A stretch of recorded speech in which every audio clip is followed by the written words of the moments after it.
why exactly are you going to keep becoming subservient to a nation that doesn't literally care about you? Wake women up. I am so fed up with this new generation of men. The longer women put off being in a relationship, the longer they live.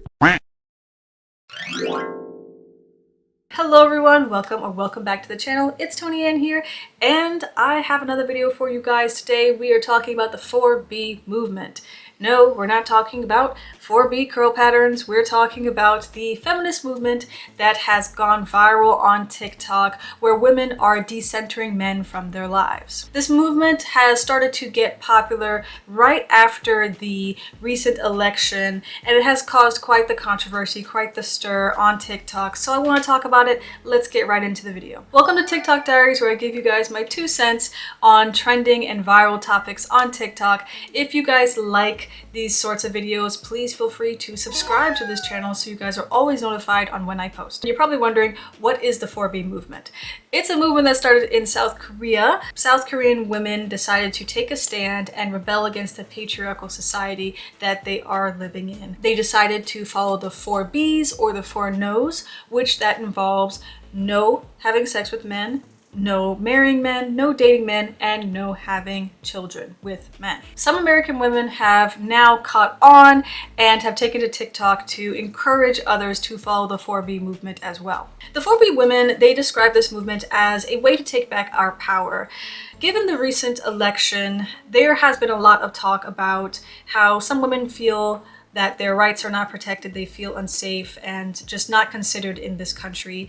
And because of that, they feel that the 4B movement is just what they need to show men just how important we are. Me and my girlies are participating in the 4B movement. No more kitty cat for moderate men. Being all the things that the patriarchy wants us to be. Clearly, they don't give a shit about us. No attention to men.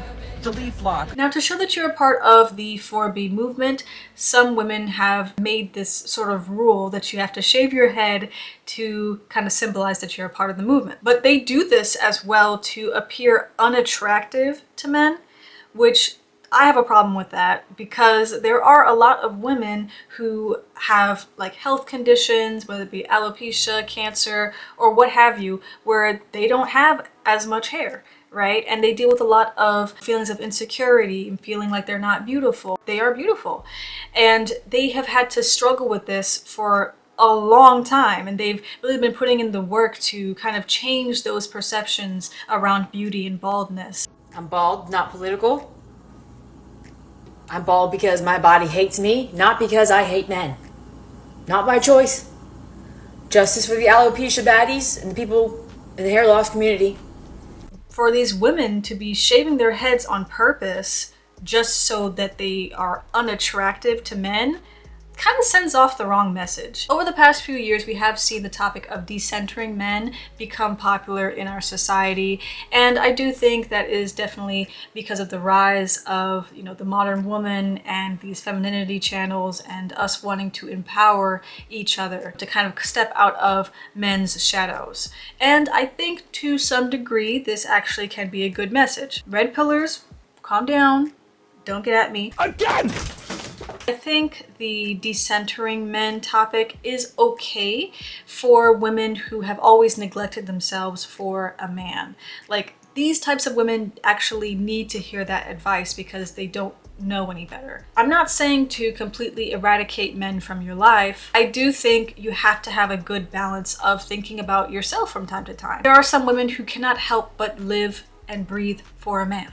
And in those cases, this advice of decentering men is actually necessary. The 4B movement takes decentering men to a whole nother level. It's basically saying that we should eliminate men from our lives completely. Now, the red pillars are definitely having a blast with this one, because this is perpetuating that rhetoric that modern women are crazy. We live in like this la la land where it's like, no offense, that sounds nice, but like women get more and more delusional. Modern day women just don't qualify for the top tier men, and that is the truth. TikTok tends to exaggerate things, tends to blow it out of proportion. Here's the truth, the 4B movement is actually a small fraction of the US population, and even in South Korea, it's still a very small percentage of women that are taking part in the 4B movement. Korean women have no idea what the 4B movement is, and we need to stop this misinformation.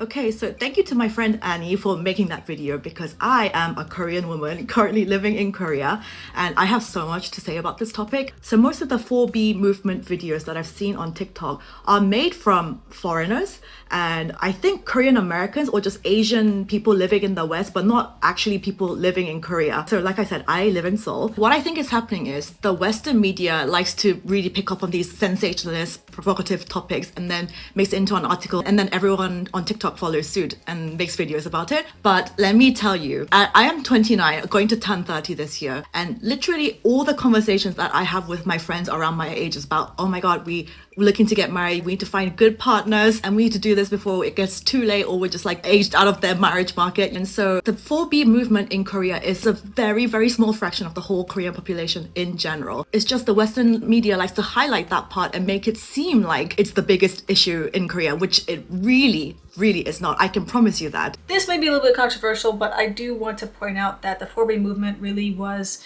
initially for those that are oppressed. In regards to South Korea, they pushed the duty for women to really be parts of the home, to take care of kids, to take care of her husband, take care of even the in-laws as well. It's a really strong pressure that these Korean women are facing. So, you know, it can be a little bit restrictive over there. Recently, there was a hate crime that happened to a South Korean woman. On November 12th of this year, news reported that a woman was attacked for being a feminist, even though she wasn't a feminist. And she was also attacked for having short hair. And this is actually the first time that South Korea recognized misogyny as a motive for a hate crime. And you can even take a look at divorce. Divorce in South Korea is not like an easy thing as it is over here in the US. So for it to be a little bit more complicated, for divorces to be complicated in South Korea, just kind of shows me why South Korea probably needed this more than America does. Now, this isn't to say that American women are completely privileged. You know, there are still a lot of societal pressures that we do face, and you know, those unspoken rules that we feel like we have to follow. We're still a little bit more progressive than other countries. In America, we kind of have the freedom to decide if we could follow the traditional roles or not. You can agree or disagree, let me know in the comments, but that was just kind of my opinion of that part. I definitely do think that this movement is a trend, and it's not really gonna stay here for a long time, because I have seen a lot of women take to TikTok and be like, you know, I'm not doing this 4B thing. I want to be the voice of reason for women out there who are kind of getting suckered into this 4B shit. I want to let you know that you can have it all, but it comes down to your personal choices. If you make bad choices when it comes to dating men, you're going to have bad outcomes. It comes down to, now we have this awareness, it comes down to choices. This is America. You're free to do whatever the fuck you want. Now look, it's unrealistic to delete a man from your brain, to delete men from your brain, okay? That's not going away. Our biology isn't going away. You just have to make better choices. In all, I think the reasoning as to why someone will do the 4B movement is important. Sometimes it is a good thing for us to participate in movements, because there are some serious issues that we are dealing with, and we have to take a stand, we have to get out in those streets, and we have to really protest certain things. But with this, I don't see this being a really big thing that we really need to do. I also want to point out that the 4B movement doesn't really change anything.